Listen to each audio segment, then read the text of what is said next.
Bonjour à toutes et à tous et bienvenue dans ce deuxième épisode des gens hors du commun. Si vous avez manqué le premier épisode sur notre co-directeur artistique et musicien Louis, le lien apparaît dans le coin de votre écran. Aujourd'hui, c'est une autre artiste hors du commun que nous allons vous présenter, Clem. Et à part Clem, comment on t'appelle ? Alors du coup, on m'appelle et je me suis auto-appelée Bloodwen, du coup, qui est mon nom sur Instagram, donc bloodwen.ttt, l'abréviation de tatou, du coup, par rapport à mon métier évidemment. Et ça vient de Tolkien, et ça veut dire fleur blanche, voilà, en elfique, entre gros guillemets. Voilà, et c'est mon pseudo depuis 10 ans que j'utilisais sur World of Warcraft, dans ma période la plus obscure, voilà. C'est tout. Et c'est quoi ton ou tes arts ? Alors du coup, j'ai le métier de tatoueuse, voilà, depuis à peu près, on va dire, 2 ans. J'ai commencé il y a à peu près 2 ans et ça fait à peu près 1 an que c'est devenu beaucoup plus professionnalisant, voilà. Et sinon, j'ai commencé dans le milieu artistique en tant que pianiste classique, voilà. J'ai fait presque 10 ans de piano. Après, j'ai appris la guitare et le chant en autodidacte et je fais également de la chanson à côté, voilà, mais toujours en tant que passion.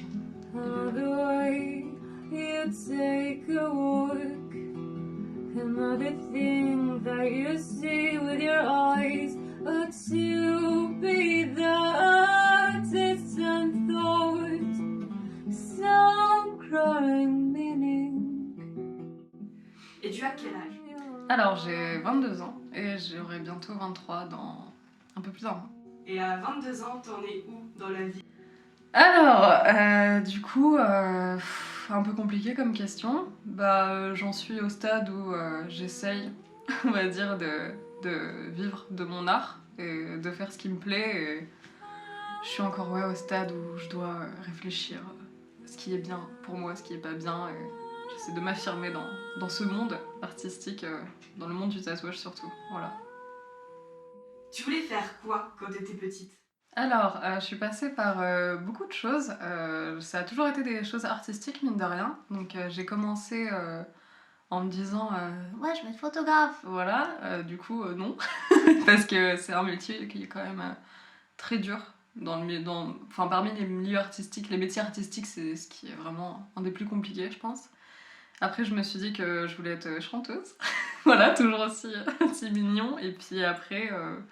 Voilà, c'était toujours autour de choses artistiques. Ça n'a jamais été le dessin, pour le coup. Mais j'ai toujours eu une sorte de fascination pour les personnes tatouées. C'est très bizarre à expliquer, mais dès que je voyais une fille ou un homme ou autre tatoué, du coup, je me disais c'est trop stylé. Il y a quelque chose, ça dégageait quelque chose en fait. Et maintenant, j'en suis là. Et du coup, par la suite, je me disais pourquoi pas être psychologue, parce que j'ai fait des études de psychologie aussi, en plus de mes études de musicologie, que j'ai faites jusqu'à maintenant.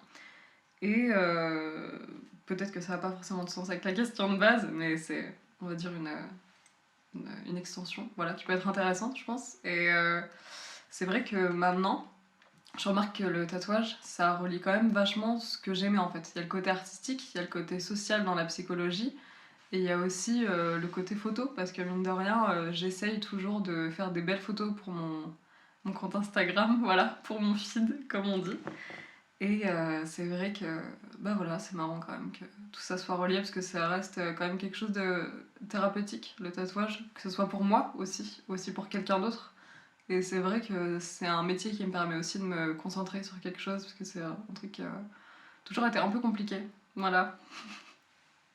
Et aujourd'hui, c'est quoi tes ambitions ?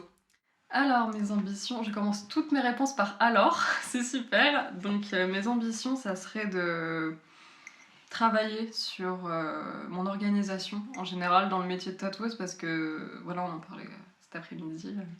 C'est quelque chose qui est quand même difficile étant donné qu'on est auto-entrepreneur et que je gère tout de A à Z. C'est à moi de me mettre des limites, savoir ce que je veux faire, et aussi mon but, c'est évidemment que ça marche et que je puisse vivre de mon art en fait. Et que ce soit quelque chose qui dure dans le temps, parce que on a tous plus ou moins besoin d'une forme de sécurité, je pense, et c'est un truc qui nous prend un peu la tête tous, de savoir si ça va durer dans le temps, etc. y a pas que ça, mais c'est quand même important, je pense. Et du coup, il y a aussi une autre chose qui est super importante pour moi, c'est qu'en tant que tatoueur, on va faire beaucoup de dessins, on va, comment dire, on va travailler plein de types d'arts différents, de types de styles de dessin, etc. Et j'aimerais bien vraiment à un moment m'ancrer, pas dans une case, mais dans un style qui me plaît à 100%, parce qu'en ce moment c'est un peu compliqué. J'essaye beaucoup de choses pour convenir à beaucoup de gens. Il faut que je fasse attention à pas me perdre là-dedans en fait, c'est ça le truc. Et j'ai peut-être un peu peur de... Comment expliquer, de faire que ce que j'aime en fait, en tant que dessin. Parce que du coup, je m'inflige une pression supplémentaire en fait. Et je pense que faut que je travaille là-dessus. Voilà. Déjà, le principal, c'est que ça continue et que les gens continuent à me faire confiance aussi. Comment tu travailles et comment tu crées? Comment je travaille? Bah, ça dépend quoi. Ça dépend ce qu'on me demande. Quand par exemple, ça va être quelqu'un qui va venir me voir pour un projet personnel, je vais écouter évidemment ce qu'il a à me dire et je vais toujours essayer de cerner un peu la personne pour voir ce qu'elle aimerait. Enfin, c'est bizarre, mais je peux presque dire que j'essaie de rentrer dans la tête des gens en fait, pour que quand ils m'expliquent leur projet, savoir ce qui pourrait leur plaire, et du coup après je vais travailler en fonction de ça. Je l'envoie et la personne me donne son avis. Et après, quand ça va être les flashs, ça va être, bah, je vais un peu me laisser porter par ce que j'ai envie de faire, à quel moment, etc. Et ça demande une certaine rigueur quand même, mais j'essaie toujours de travailler quand j'en ai envie parce que je veux pas faire de burn-out, ça serait quand même dommage. Voilà, enfin, je réserve toujours ce moment-là comme un bon moment et pas forcément comme un travail en fait. Est-ce qu'il y a des gens qui t'ont marqué? Donc dans le milieu du tatouage, pour les personnes qui m'ont marqué, ça va être deux tatoueuses en particulier que j'ai connues en entrant, comment dire, dans cette sphère-là, en découvrant ce monde en fait. Et en premier, il y a Anna Pixisno, enfin Anna Snowdon. Du coup, c'est une tatoueuse qui est anglaise et qui fait des pièces type un peu old school, très florales. Enfin, ce qu'elle fait, c'est trop trop bien. Puis elle est trop belle et tout. Voilà, elle est incroyable. Et bon, on s'en fiche un peu, mais je l'ai connue grâce à Bring Me the Horizon. Elle profite du coup de son succès pour pouvoir voyager. Beaucoup, elle a fait pas mal de missions humanitaires au Népal, etc. pour des assos pour elle, pour pouvoir tatouer les gens qui sont là-bas justement, parce que c'est quelque chose qui est pas vu de la même façon que chez nous, on va dire. Voilà. Et à côté, il y a Ziwa. Donc c'est Ziwa Tatoueur sur Instagram. C'est une tatoueuse coréenne qui va être spécialisée dans le floral avec un tracé très très très fin. Et ce qu'elle fait, c'est vraiment, enfin, si les gens sont curieux pour aller voir ce qu'elle fait, c'est incroyable. Elle a une précision folle et enfin, c'est vraiment l'impression d'avoir une vraie fleur sur la peau en fait. Et c'est hyper, voilà, c'est hyper impressionnant.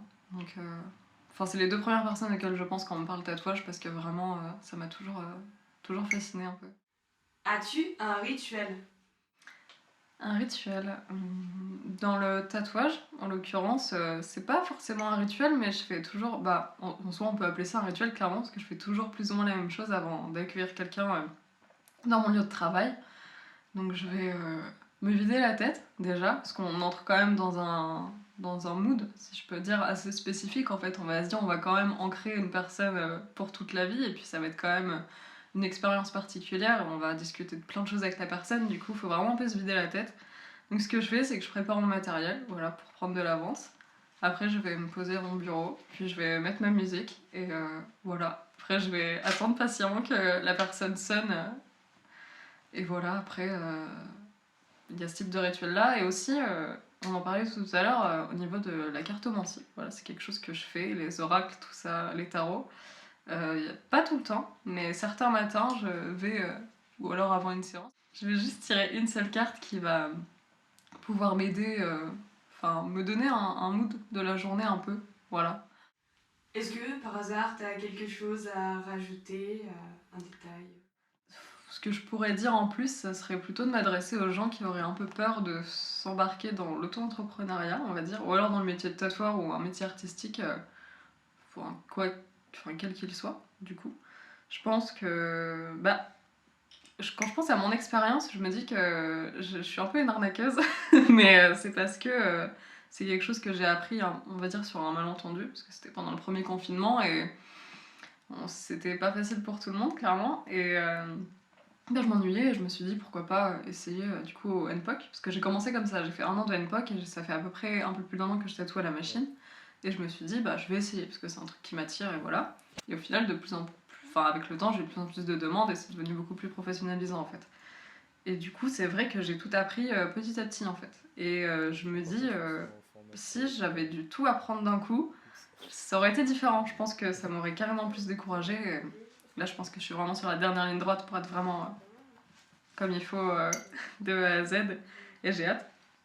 Et c'est surtout pour dire aux gens que déjà que ça leur fasse pas peur et que les choses se font petit à petit. Et c'est pas en jetant dans le grand bain du jour au lendemain que. Enfin, c'est un gros risque, surtout dans ce type de métier et dans l'auto-entrepreneuriat. C'est quelque chose qu'il faut faire, je pense, petit à petit. Il faut prendre son temps, il faut pas avoir peur de ça. Et ça fait peut-être bateau comme phrase, mais on sait pas, on sait pas vraiment de quoi l'avenir sera fait en fait. Donc autant faire quelque chose qui nous plaît. C'est le plus important parce qu'on a tendance à trop dire aux gens fais ça parce que et pas forcément parce que t'aimes ça en fait. Donc faut pas avoir peur de se lancer, voilà. Faut juste avoir un peu de courage, je pense. Merci beaucoup Clem pour ce moment d'échange Et merci à toi. et pour le moment là qu'on vient de partager et les moments qu'on a partagés aussi avant. Parce que les gens hors du commun, c'est un peu une photographie animée à des artistes à un moment T de leur vie. Mais c'est aussi un échange humain. Et c'est ça qui est très joli dans cette expérience. Donc merci beaucoup pour tout ça. On vous retrouve dans 2 mois pour le prochain épisode des gens hors du commun. Et le prochain premier mercredi, donc le premier mercredi du mois d'avril, pour un prochain fanzine avec une illustratrice qui s'appelle Mileva. Merci beaucoup à Louis-François Benito Garcia pour la gestion du son, à Clémentine Regnault pour sa présence et sa bienveillance. Je suis Axel Blondel et je me suis occupée du montage, de la réalisation et de la création du projet. On se dit à très vite avec la compagnie d'Irapso. Bonne journée, bonne soirée, à bientôt!